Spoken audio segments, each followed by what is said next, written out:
reporting on Iran's alleged nuclear weapons program, let's say it's nuclear program, because we know that for certain, is what we don't know about it. And there's a lot that we don't know about it. Obviously, a lot that the UN and the U.S. intelligence agencies don't know about. So in a sense, it comes down to who you are willing to believe. Well, not entirely. There's certain things we don't know. We obviously don't know if they have made a decision to get nuclear weapons or not. And it's worth noting that the supreme leader of Iran, Ali Khamenei, has repeatedly said that he would consider this un-Islamic, that Iran is not going that route. There's also the question of how significant it would be if they did.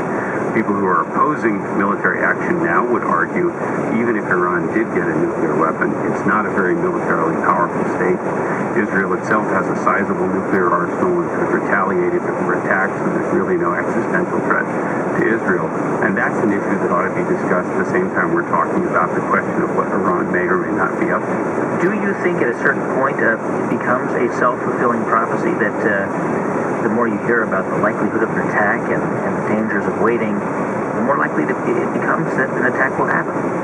I don't think so. I mean, I worry a little bit about the sort of mainstreaming of discussion. It becomes an item that people assume will happen sooner or later. But ultimately, a decision for war is a conscious choice.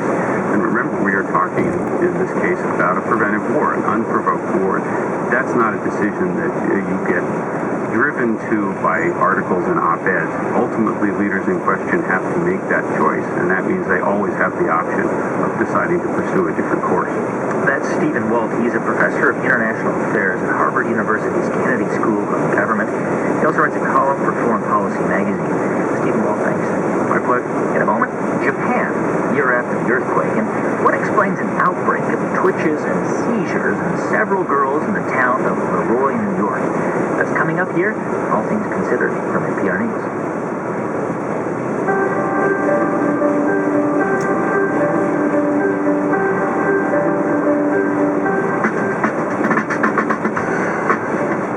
You're listening to All Things Considered on 91.5 FM, KJZZ.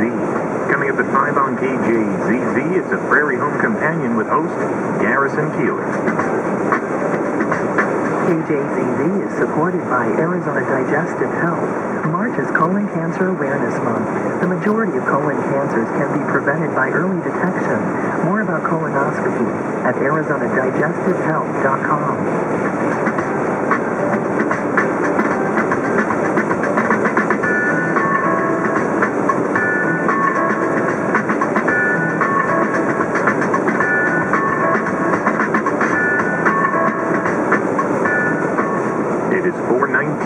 At KJZZ. I'm Barbara Klein with these headlines. 52 delegates are at stake in Republican caucuses in Kansas and Wyoming today.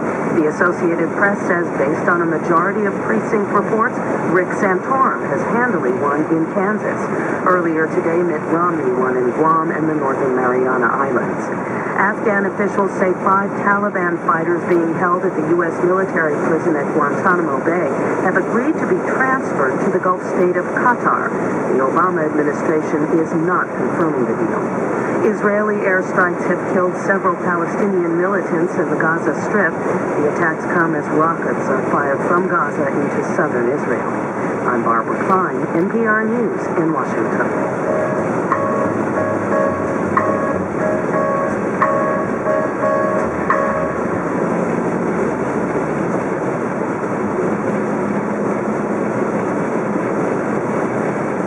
Weekends and All Things Considered from NPR News. I'm Guy Raz. It's already Sunday in Japan, and people across that country will begin to commemorate the victims of the devastating earthquake and tsunami that struck 1 year ago. In a moment, we're going to hear about a group of volunteers who've been working with survivors, helping them get back on their feet. But first to our correspondent, Anthony Kuhn, who's in Japan. And Anthony, tell us, first of all, where you are and how it compares to what you saw a year ago. Well, Guy, I'm in the town of Minami-san-Riku, which is in one of the 4 prefectures at the northern end of Japan that was hardest hit by the tsunami last year. And I have to say, 1 year on, progress has been pretty slow here. There are actually huge piles of debris in the town, and the northern end of Japan as a whole has gotten rid of less than 10% of the debris. And it hasn't really begun rebuilding at all. A lot of people are still living in prefab housing here. Police in this town are still searching for more than 3,000 people who are missing. And there are still more than 500 bodies in the area which are still unidentified. So I think people are sort of upset about this. I imagine that. Does it feel like the recovery has happened a bit too slowly? Is that what people say to you? Absolutely. A lot of people are frustrated at it. They're frustrated that the central government has dithered and bickered politically in Tokyo. They didn't even get an agency to supervise reconstruction established until last month, and budgets have been slow. People are also a little bit frustrated at sort of local apathy. People at the local level not participating in meetings, in civic activities, and waiting for the politicians to do something to rebuild the area. And Anthony, of course, a lot of concern last year over those nuclear reactors. What's the status of those damaged reactors right now? Well, the government said at the end of last year that the reactors that melted down are now cool and they're stable. But some experts are a little bit worried about that assessment, and they're worried about further quakes. Of course, it'll take years and years to decommission those plants and finally dispose of all the radioactive waste. What is the mood like there? What do people say to you about this year on? Well, the mood in the area has been sort of grim for quite a while because the area is aging and depopulating, and young people are moving to the cities and don't want to stay around here. And after this quake, I think a lot of the evacuees will not be coming back here. And for the many, many people who lost homes and loved ones, 1 year is really nothing. And although a lot of ceremonies are going to be held both at the local level and in Tokyo, it's really sort of an artificial marking point, and it's impossible for people to really achieve much in the way of closure. That's NPR's Anthony Kuhn covering Japan a year